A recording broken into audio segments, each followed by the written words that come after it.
तो बंधुओं, कल के होमवर्क में मैंने पूछा था आप लोग को कि ट्रांसफार्मर का पैरेलल कनेक्शन क्यों किया जाता है, या ट्रांसफार्मर का पैरेलल कनेक्शन होता क्या है ना। तो उसके बारे में आप लोगों ने देखा है कि नहीं देखा है, आज मैं उसको बताने वाला हूँ। ठीक है, तो ट्रांसफार्मर के पैरेलल कनेक्शन का मैंने एक डायग्राम आप लोग के सामने में बनाया है, लिख देता हूँ मैं। ट्रांसफार्मर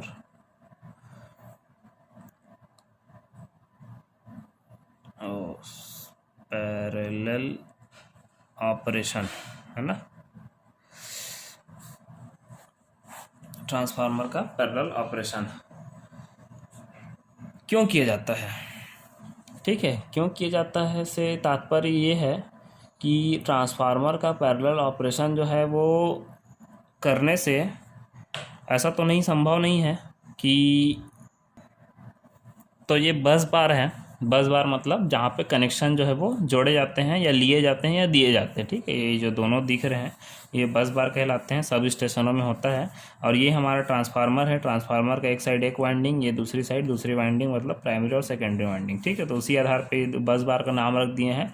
प्राइमरी साइड वाइंडिंग में जुड़ा हुआ है बस बार, तो प्राइमरी बस बार रखे हैं, और सेकेंडरी साइड सेकेंडरी बस बार। ठीक है, अब पैरेलल ऑपरेशन करने के पहले एक क्वेश्चन आना चाहिए कि ऐसा क्यों किया जाता है। क्योंकि अगर ये ट्रांसफार्मर, इसके आउटपुट में अगर 230 वोल्ट अगर निकलता है ना, तो इसके आउटपुट में अगर 230 वोल्ट ही निकल रहा है ना। अगर इसके आउटपुट में 230 वोल्ट निकलता है, इसके आउटपुट में भी 230 वोल्ट निकलता है, चलो ठीक है, उसकी बात बाद में करेंगे। तो पैरेलल ऑपरेशन का कंडीशन मैं बताता हूँ कि पैरेलल ऑपरेशन के कंडीशन में यही सबसे पहले यही होता है कि जो टर्मिनल्स होते हैं, है ना, सेकेंडरी के सेकेंडरी वाले में कनेक्ट होने चाहिए, है ना, सेकेंडरी साइड, और प्राइमरी के प्राइमरी में, और टर्मिनल ऊपर नीचे भी नहीं होना चाहिए। ठीक है, देख रहे हो जैसे जैसे ऊपर जुड़ा है वैसे ही नीचे को जोड़ा हूँ मैं, है ना, जैसे जैसे ऊपर को जोड़ा हूँ वैसे वैसे ऊपर को जोड़ा हूँ। दूसरी बात, ये ट्रांसफार्मर का दोनों का रेटिंग जो है सेम होता है। ठीक है, दोनों का ट्रांसफार्मर का रेटिंग सेम होता है पैरेलल ऑपरेशन करने पे, ऐसा कंडीशन है इसका भाई, है ना। ट्रांसफार्मर का जो रेटिंग है, या वोल्टेज रेटिंग बोलना चाहिए, दोनों का वोल्टेज सेम होता है। अगर इससे कि जितना भी वोल्टेज आता होगा सेम वोल्टेज इससे भी आता होगा। ठीक है, ये कंडीशन है इसकी, है ना। और दूसरा कंडीशन अभी बताया मैंने कि इसकी टर्मिनल्स मतलब पोलारिटी क्या होना चाहिए, इक्वल होनी चाहिए, सेम होना चाहिए। ठीक है, तो पोलारिटी भी सेम है। और फिर तीसरा क्या होता है, वोल्टेज का रेशियो तो बोल दिया मैंने, वोल्टेज है ना, वोल्टेज का रेशियो क्या होना चाहिए, सेम होना चाहिए। तीसरा में ये बोलते हैं कि इसकी जो फ्रीक्वेंसी रेंज होती है वो भी सेम होनी चाहिए। ठीक है, ये हो गया। तो इतने सारे चीज़ सब सेम है, तो अंत में क्वेश्चन ये बनता है कि जब यहाँ पे लगा है उतना ही रेटिंग का, तो यहाँ पे और लगाने की ज़रूरत क्यों है पैरेलल में। ऐसा तो नहीं होता ट्रांसफार्मर कि यहाँ पे अगर 230 निकल रहा है और इस ट्रांसफार्मर में 230 निकल रहा है, दोनों को पैरेलल जोड़ने के बाद ये जो है वो 460 हो जाएगा वोल्टेज। ऐसा तो हो नहीं सकता।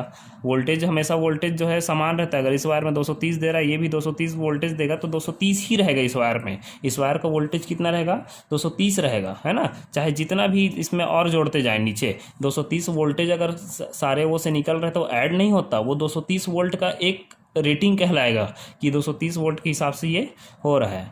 ठीक है, अब ये क्यों किया जाता है इसमें मैं थोड़ा सा प्रकाश डालता हूँ। सबसे पहला कारण है इसका रीज़न है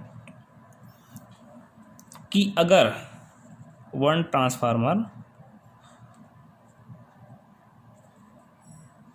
फेल्स, समझे, मतलब अगर इन दोनों में से किसी एक ट्रांसफार्मर में कोई प्रकार की खराबी आ जाती या फिर काम करना बंद कर देता है, तो ग्राहकों को, लोड को या कंज्यूमर को कंटिन्यूटी, है ना, कंटिन्यूअस फॉर्म में सप्लाई प्रोवाइड करते रहने के लिए ये बैंक ट्रांसफार्मर कहलाता है। ठीक है, जो कि लगा हुआ है, अगर ये ख़राब हो जाता है तो दूसरा काम करते रहता है, उतना ही 230 वोल्टेज अगर रखा हुआ है तो उतना ही वो सप्लाई करते रहेगा, है ना।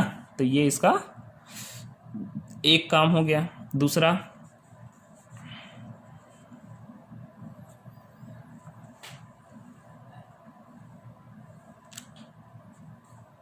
दूसरा, अच्छा एक और चीज़ नहीं बताया है कि फेल हो गया है मतलब क्या होगा कि एक ख़राब हो चुका है तो ये चलता रहेगा और इसको हम लोग निकाल के या फिर बिना निकाले भी इसको मेंटेनेंस के लिए यूज़ कर सकते हैं, ठीक है, मेंटेनेंस के लिए भेज सकते हैं, ठीक है। दूसरा पॉइंट ये बोलता है कि अगर किसी कंडीशन पे कि लोड की कैपेसिटी अगर बढ़ जाती है, हमको लोड अगर कितना किलोवाट तक देना था, मेगावाट 4000 मेगावाट तक अपने को लोड था, अब वो 5000 मेगावाट हो गया है, तो क्या करें, है ना। तो उस कंडीशन पे ये हमारा ये वाला ट्रांसफार्मर जो है काम में आएगा कि ज़्यादा कैपेसिटी अगर बढ़ गई है ना, लोड की कैपेसिटी अगर बढ़ जाती है, लोड मतलब यूटिलाइजेशन मतलब कंज्यूमर, जैसे हम लोग उपयोग कर रहे हैं, हम लोग की उपयोगिता अगर बढ़ जाती है, हम लोग ज़्यादा वैल्यू के साथ अब उपयोग करना चालू कर दें, तो ट्रांसफार्मर को उस हिसाब से रेटिंग होनी चाहिए। तो अब ये ट्रांसफार्मर को अपन क्या कर सकते हैं, यूज़ में ला के इसका उपयोगिता की रेटिंग को क्या कर सकते हैं, बढ़ा सकते हैं, ठीक है।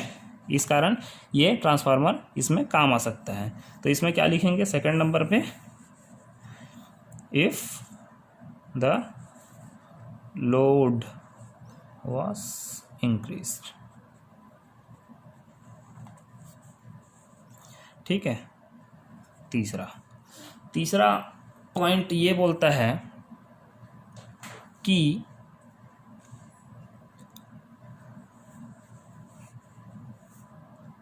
Without interruption to the consumer, मतलब हमको किसी प्रकार का इंटरप्शन ना देते हुए हम लोग कभी भी किसी भी एक ट्रांसफार्मर को मेंटेनेंस के लिए या रिपेयर के लिए भेज सकते हैं, ठीक है। ये तीसरा पॉइंट बोलता है। सब पहले में क्या बोलता है कि अगर एक ख़राब हो गया तो क्या कर सकते हैं, एक को यूज़ में ला सकते हैं, ठीक है।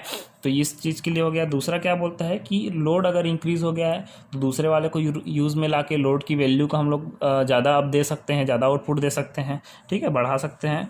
और तीसरा क्या बोलते हैं कि अगर किसी को मेंटेनेंस के लिए भेजना है या फिर रिपेयर के लिए भेजना है तो किसी प्रकार का कंज्यूमर को इंटरप्शन नहीं होगा और अपन उसको क्या कर सकते हैं, मेंटेनेंस के लिए भेज सकते हैं, ठीक है। तो ये होता है पैरेलल कनेक्शन ट्रांसफार्मर का, ठीक है। मैंने इसका वो बताया, कंडीशन बताया कि क्या क्या होना चाहिए, दोनों की वोल्टेज रेटिंग सेम होनी चाहिए अगर पैरेलल में कनेक्ट कर रहे हैं। तो ऐसा नहीं कि इसका 230 है तो इसको 440 है, वैसे में फिर बस बार जो है वो ऊपर नीचे हो जाएगा, है ना। तो हमेशा इसमें 230 वोल्ट ही आना चाहिए। इस कारण क्या करना चाहिए, इसकी वोल्टेज रेटिंग हमेशा समान होनी चाहिए, ठीक है। और फ्रीक्वेंसी जो है वो दोनों की क्या होनी चाहिए, सूट करनी चाहिए, है ना। ऊपर नीचे फ्रीक्वेंसी नहीं में काम नहीं करनी चाहिए, सूट करनी चाहिए। फ्रीक्वेंसी जो है वो दोनों की सूट करनी चाहिए, है ना।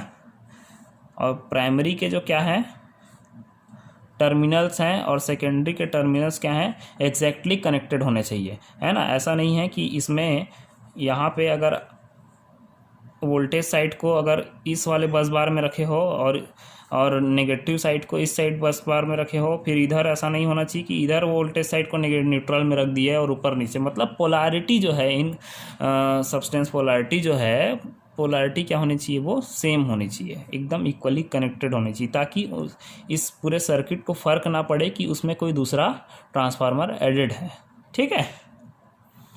तो ये होता है ट्रांसफार्मर का पैरेलल कनेक्शन, है ना। क्यों किया जाता है मैंने बता दिया है, 3 कारण है इसके करने के, और कंडीशन भी बता दिया है कि क्यों क्या क्या कंडीशन होने चाहिए इसको कनेक्ट करने के, ठीक है।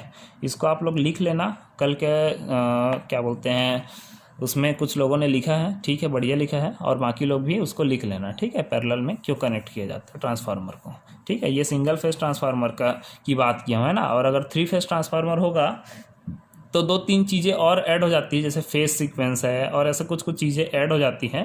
उसके बारे में मैं क्लास में बताऊंगा कभी आप लोगों को, है ना। अभी आप लोग इस सेमेस्टर में इतना ही, ठीक है, पढ़ो। चलिए, धन्यवाद।